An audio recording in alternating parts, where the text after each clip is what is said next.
तो बच्चों good morning आप लोगों को। तो आज है हमारा लेक्चर नंबर 14 इलेक्ट्रोस्टैटिक्स और आज मैं आप लोगों को अभी तक की सबसे इम्पोर्टेंट चीज पढ़ाने जा रहा हूँ। तो आज मैं आप लोगों को इनफाइनाइटली लॉन्ग चार्ज वायर की वजह से इलेक्ट्रिक फील्ड निकालना सिखाऊंगा, वो भी कूलम्ब्स लॉ का यूज करते हुए and without using Gauss's theorem, क्योंकि अभी हम लोगों ने जो गॉस थ्योरम में पढ़ी नहीं है। तो ये लेके चलिएगा कि ये जो टॉपिक है बहुत ज़्यादा इम्पोर्टेंट और बहुत ज़्यादा डिफिकल्ट होने वाला है।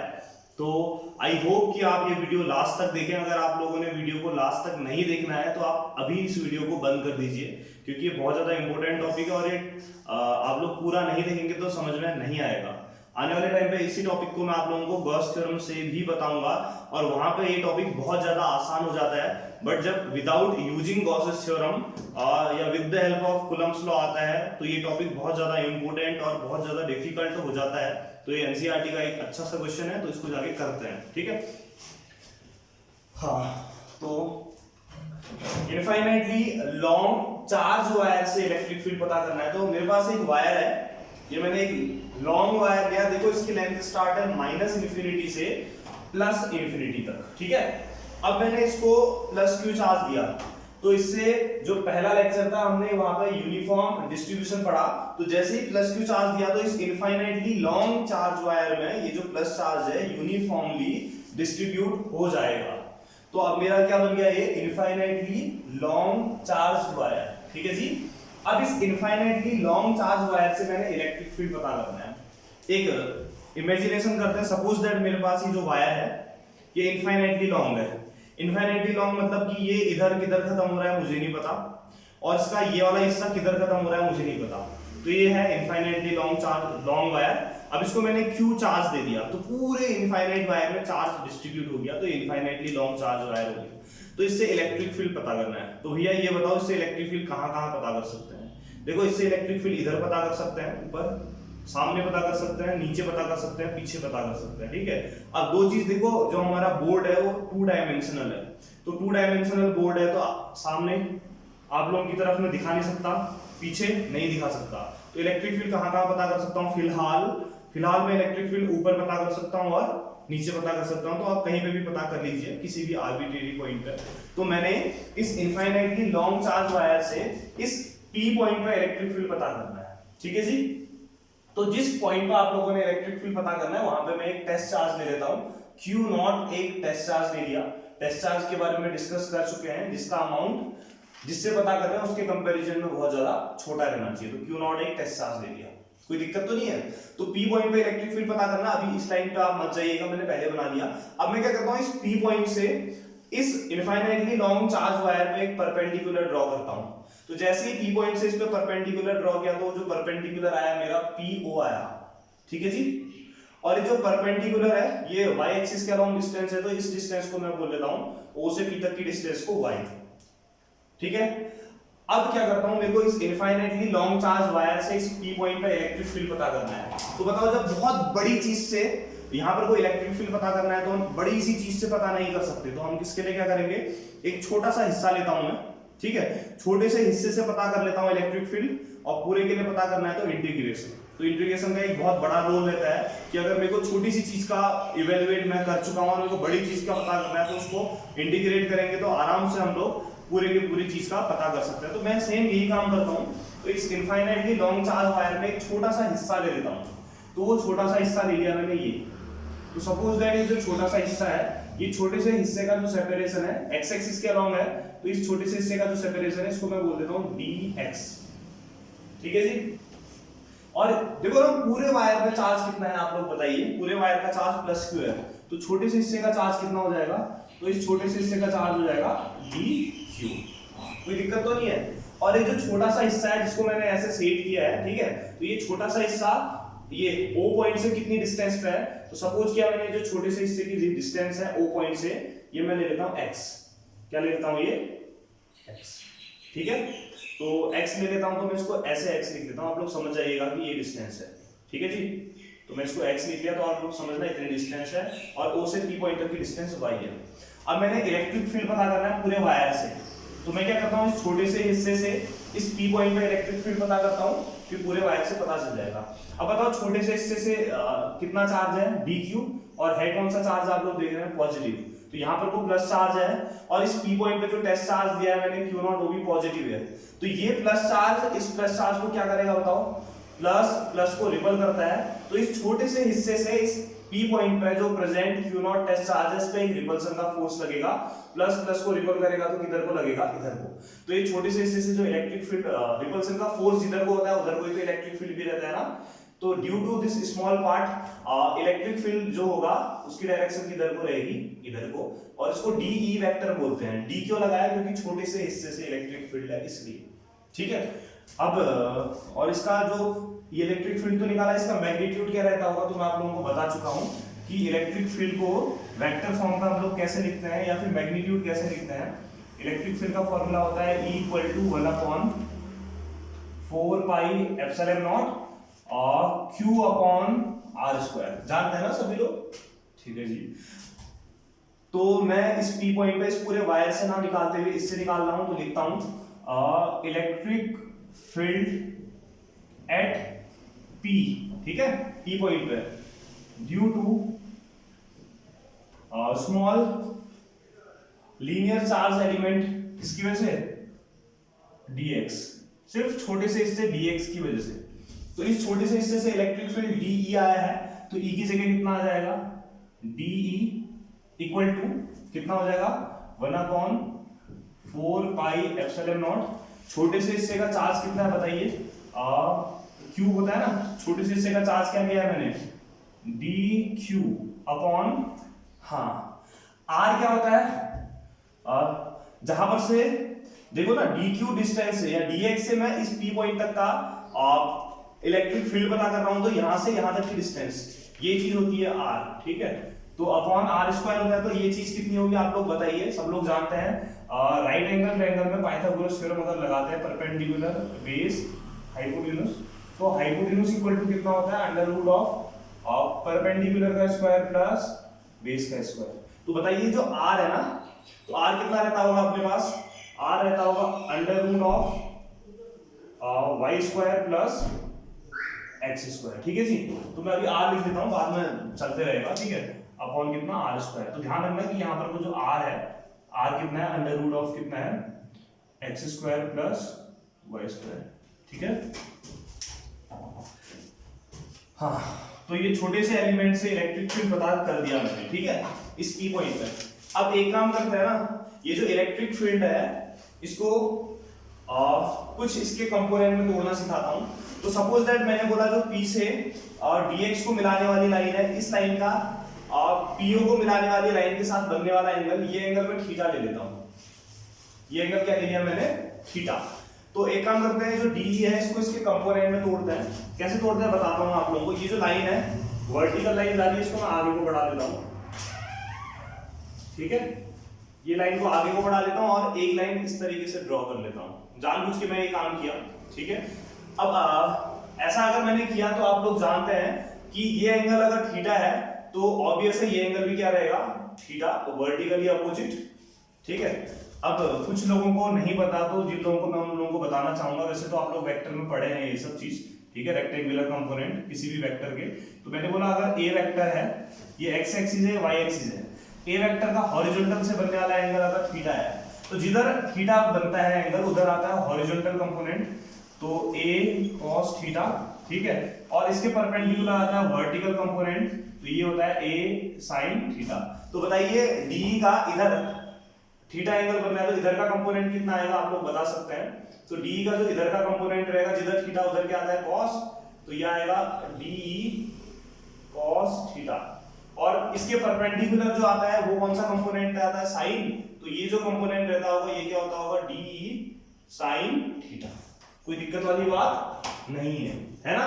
तो इस छोटे से एलिमेंट से इलेक्ट्रिक फील्ड निकाला और उसके कंपोनेंट भी तोड़ दिए मैंने। अब आप एक चीज बताइएगा, हाँ, अगर मैं अब कोई मुझसे मेरा छोटा भाई पूछेगा कि जो इनफाइनाइटली लॉन्ग चार्ज वायर है, इसमें आपने इस छोटे से हिस्से से इलेक्ट्रिक फील्ड निकाला और आपने यहाँ पे लिया, सर मैं ये जो छोटा सा हिस्सा है यहाँ पे नहीं ले सकता, मैं बोलूंगा छोटे भाई तो ले सकता है। तो जब वो छोटा भाई मेरा यहाँ पे इलेक्ट्रिक फील्ड का ये छोटा सा कंपोनेंट लेगा, तो वो छोटे भाई के लिए इलेक्ट्रिक फील्ड किधर को आएगा बताइए? उस छोटे भाई के लिए इलेक्ट्रिक फील्ड ऐसा आएगा, ऐसे आएगा। तो इधर का कंपोनेंट तो cos रहेगा, इधर का कंपोनेंट क्या आएगा? sin। तो अगर मेरा छोटा भाई कोई यहाँ पर कुछ ये dx एलिमेंट इधर लेता है तो उसके अकॉर्डिंग d का ये कंपोनेंट आएगा इधर, एक कैसे आएगा उसका, ये d आएगा तो ये कंपोनेंट आएगा उसका de cos थीटा, और ये कंपोनेंट आएगा de sin थीटा, ऐसा कुछ आएगा ना। अब बताओ ध्यान से देखना भैया, de sin थीटा एक इधर को है, एक de sin थीटा इधर को है, दोनों का मैग्नीट्यूड सेम है, डायरेक्शन जस्ट अपोजिट है। अपोजिट डायरेक्शन में तो क्या करेंगे, दोनों के दोनों एक दूसरे को कैंसिल आउट कर देंगे, है ना। तो मैं बोलूंगा कि इसके बाद देखो थोड़ा सा, एज shown in figure, ठीक है। वर्टिकल कंपोनेंट ऑफ d मतलब क्या, d sin theta will cancel each other, perpendicular component of d will cancel each other। इसका मतलब मैं कह सकता हूं जो d है इसको इसके दो कंपोनेंट में तोड़ा, d sin थीटा और d cos थीटा, इसमें से जो आप लोगों का d sin थीटा है ये क्या कर देगा, अपने जस्ट अपोजिट वाले से कैंसिल हो जाएगा। बट जो d cos थीटा है देखो ना, यहाँ पे अगर आप कंपोनेंट लेते तो यहाँ से जो इलेक्ट्रिक फील्ड है ऐसे जाता, और इसका d cos थीटा इधर d sin थीटा, ये तो कैंसिल कर दे रहा, but d cos theta add हो जा रहे हैं। तो इसका मतलब कह सकते हो आप कि वर्टिकल कंपोनेंट एक दूसरे को कैंसिल कर देते हैं, तो सिर्फ हमारे पास क्या बचेगा, हॉरिजॉन्टल कंपोनेंट बचेगा। तो sin थीटा तो कैंसिल हो गया, तो मैं कह सकता हूं therefore we have only horizontal component de cos theta, ठीक है। तो इस छोटे से हिस्से से जब मैंने P पॉइंट पे इलेक्ट्रिक फील्ड निकाला तो d था, लेकिन उसको उसके कंपोनेंट में तोड़ा तो मैंने बोला d sin थीटा तो कैंसिल कर जाएगा, but d cos theta horizontal component बचेगा, ठीक है। तो ये इस छोटे से हिस्से से एक d cos थीटा आया। अब मुझे पूरे वायर से पता करना है ना, ठीक है, इसको मैं मिटा रहा हूं, ध्यान से देखिएगा। हाँ, तो आप बताइए एक छोटे से हिस्से से d cos थीटा आया, ऐसे यहां पर से निकालता, यहां से भी d cos थीटा आता, यहां से निकालता, यहां से भी d cos थीटा, यहां से भी d cos थीटा, यहां से भी d cos थीटा, तो पूरे वायर से कितना आता फिर, तो लिखता हूं कि नाउ देखो छोटे से हिस्से से इलेक्ट्रिक फील्ड निकाल दिया मैंने, d cos थीटा निकला है। अब मैं पूरे वायर से निकाल रहा हूं, लिखता हूं फिर टोटल, ये चीज आप लिख लीजिएगा, इसके बाद का काम कर रहा हूं। हां, मैं electric field at p due to infinitely long charge wire। तो infinitely long charge wire की वजह से इलेक्ट्रिक फील्ड कैसे निकलेगा बताओ, एक छोटे से हिस्से से d cos थीटा निकला, ठीक है। तो पूरे वायर से इलेक्ट्रिक फील्ड पता करना है, एक हिस्से से d cos थीटा निकला, ध्यान सुनना। ऐसे दूसरे हिस्से से भी कितना निकलेगा, छोटा सा एलिमेंट अगर आप यहां लेते उससे भी निकलता de cos थीटा, दिखाया था ना मैंने कि अगर यहां पे लोगे तो उसकी वजह से भी एक de cos थीटा आ रहा था। ऐसे ही अगर एक और कंपोनेंट होता तो उसकी वजह से भी कितना आता है, de cos थीटा। तो मतलब इनफाइनाइट तक ऐसे ऐड करते जाओगे, तो ये बवाल काम थोड़ी लिखते हैं हम। तो पूरे वायर से पता करना है तो एक से de cos थीटा निकला, पूरे वायर से पता करना है तो इसको इंटीग्रेट कर देंगे। और वायर कहां से शुरू हो रहा है, वायर शुरू हो रहा है माइनस इंफिनिटी से, और कहां तक जा रहा है, प्लस इंफिनिटी तक, ठीक है। तो पूरे वायर से अगर आप लोगों ने इलेक्ट्रिक फील्ड पता करना है तो integration of de cos theta हो जाएगा, ठीक है जी। अब एक काम करते हैं, ये जो ये चीज आई थी ना, इसको इक्वेशन नंबर बोल देते हैं 1। अब मैं लिख लेता हूं यूजिंग इक्वेशन नंबर 1, ठीक है।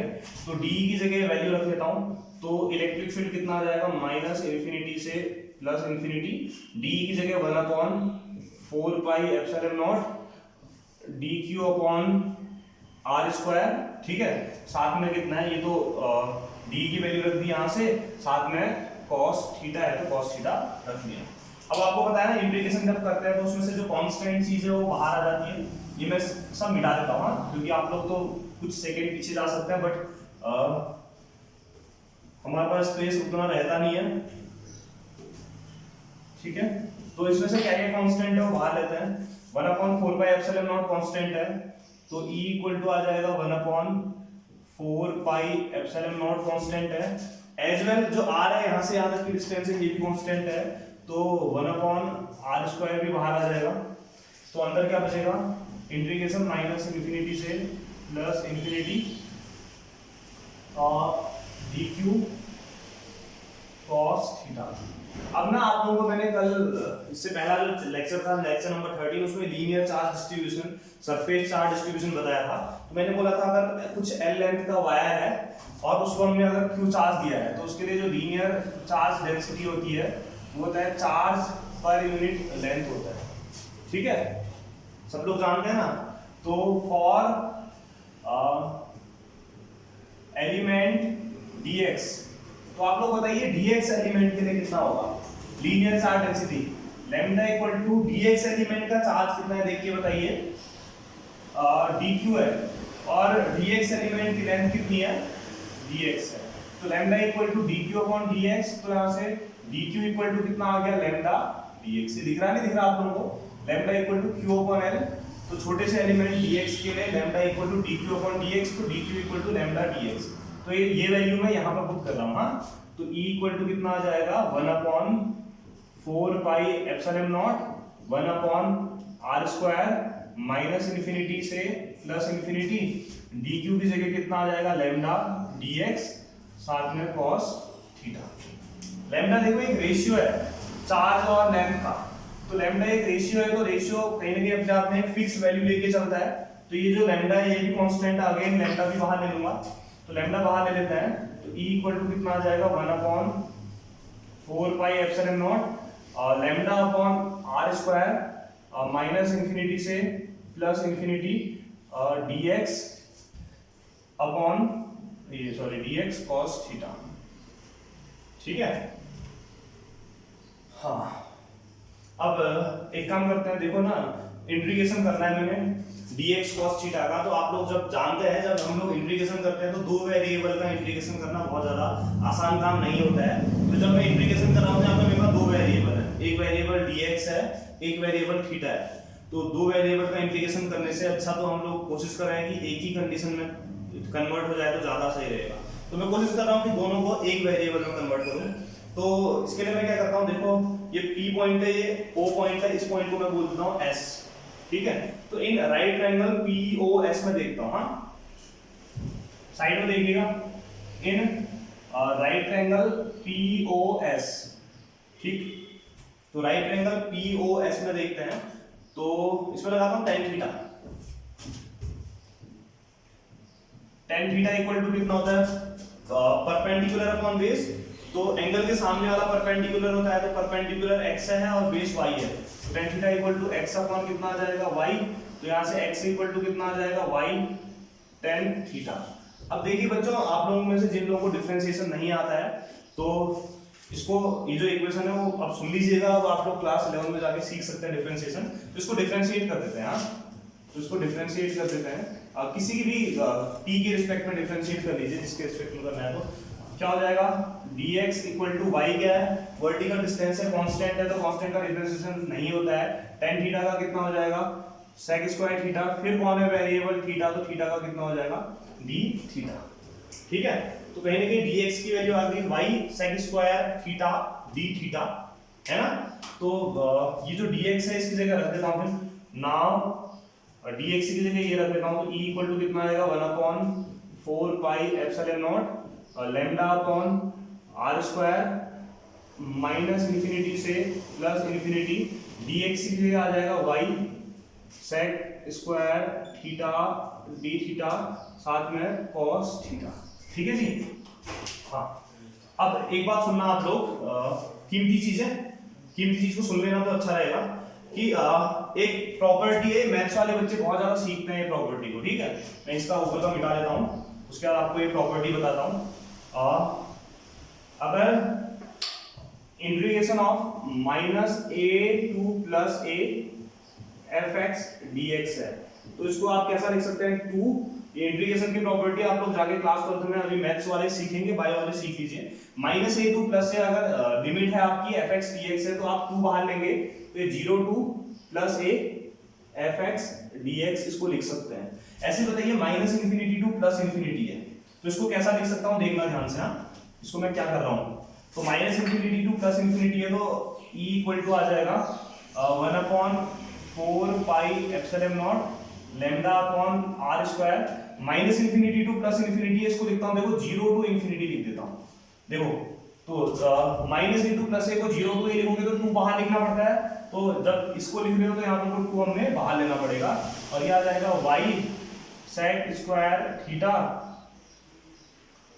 cos theta d theta. अब आप लोगों को लिमिट चेंज करना भी आना चाहिए। हाँ, क्योंकि जब ना मेरा डेरिवेटिव चेंज हो जा रहा है, dx के बदले d थीटा हो गया, तो लिमिट भी तो चेंज करनी पड़ेगी ना।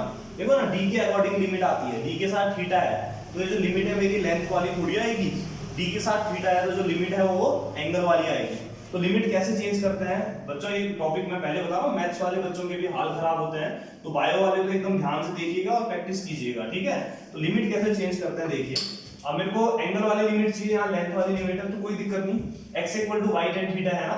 तो सबसे पहले देखिए लेंथ कितनी है, 0, तो for x equal to 0, length 0 है ना, तो अगर लेंथ 0 है तो रख दें x की जगह 0, तो 0 equal to y tan theta, ये इधर जाएगा, तो tan थीटा इक्वल टू 0, तो tan कितना 0 होता है, tan 0, तो tan 0 को tan 0 लिख दिया मैंने, tan थीटा कंपेयर करोगे तो थीटा इक्वल टू कितना आ गया, 0 डिग्री। सेम अपर लिमिट निकालनी है, तो अपर लिमिट क्या है, इन्फिनिटी, तो for x equal to infinity, तो x की जगह इन्फिनिटी रख दो, infinity equal to y tan theta, infinity upon y, infinity equal to tan theta, infinity कितने की वैल्यू होती है, tan 90, 90 को क्या बोलते हैं, pi by 2 radian, tan theta compare करोगे तो theta equal to pi by 2। देखो मैंने लेंथ वाली लिमिट को एंगल की लिमिट में बदल दिया है, 0 से कितना आ रहा है, पाई बाई 2। तो जिन लोगों को दिक्कत होती है ना बायो वालों को, तो सीधे याद करना कि 0 टू इन्फिनिटी को लिमिट जो है 0 टू पाई बाई 2 कर देते हैं, हाँ, एंगल में चेंज करते हैं। तो अब इतना कर याद करना पड़ेगा, फिर वैसे मैंने बता दिया कैसे होता है, ठीक है जी। तो 0 टू क्या आ जाएगा, पाई बाई लिमिट चेंज कर, इसको मिटा देता हूँ, आप लोग स्क्रीनशॉट ले लीजिएगा जो मैंने आप लोगों को सिखाया। मैं पहले बता रहा हूँ यहाँ पे मैथ्स बहुत अच्छी खासी लगती है, ठीक है। अब आप लोग एक बात और सुन लीजिएगा, देखो मैं r की वैल्यू में पीछे बता चुका हूँ, r equal to the under root of y square plus x square, ठीक है। तो बताओ r स्क्वायर इक्वल टू कितना हो जाएगा, y square plus x square, तो r स्क्वायर की जगह y square plus x square रख लेता हूँ, ठीक है। तो e इक्वल टू आएगा 1/4 pi epsilon not 2 lambda upon y square plus x square integration of 0 से पाई बाई 2, इसको पाई बाई 2 अच्छा नहीं लगता, 90 डिग्री ले लो, y sec square theta cos theta d theta. अब एक बात सुनना भैया, मैंने अभी लिया था, आप लोग पीछे जाके देख सकते हैं कुछ मिनट पीछे, कि x इक्वल टू कितना लिया था मैंने, y tan थीटा लिया था, तो रखना पड़ेगा इस x की जगह क्या रख सकता हूं मैं, y tan थीटा, तो e इक्वल टू कितना आ जाएगा, 1/4 pi epsilon not 2 lambda upon y square plus x की जगह क्या रख लेता हूं मैं, y tan थीटा, ठीक है जी। तो x की जगह y tan थीटा रखा, तो इसका स्क्वायर है, तो इसका स्क्वायर करोगे तो कितना हो जाएगा, y square tan square theta, ठीक है। इंटीग्रेशन 0 से पाई by 2 y sec square theta cos theta d theta, ठीक है।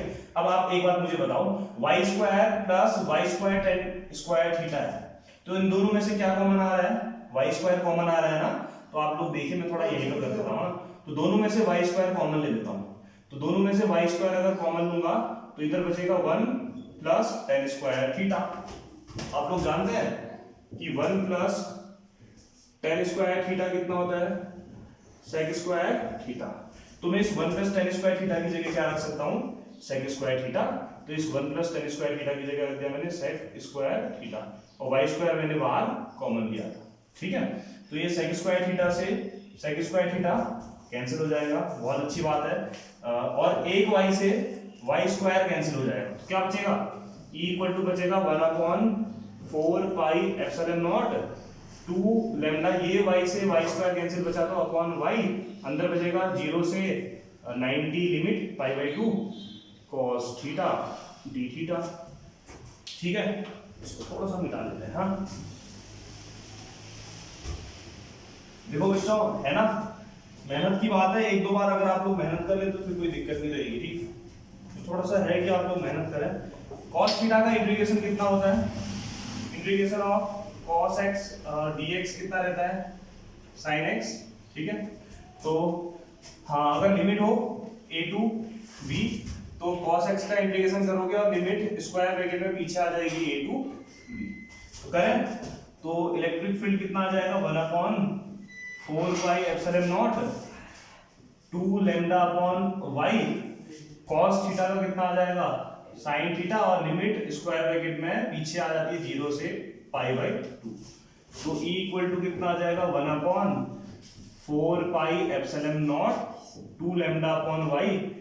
लिमिट लगाओ, सबसे पहले वेरिएबल कौन है? थीटा, अपर लिमिट कितनी आ जाएगी? sin π/2 minus variable lower limit कितनी है? sin 0। ठीक है, तो E इक्वल टू कितना आ जाएगा? 1/4 pi epsilon not 2 linear charge density lambda y। sin 90 की वैल्यू क्या रहती है? 1। sin 0 की वैल्यू 0। 1 माइनस 0 कितना हो जाएगा? 1।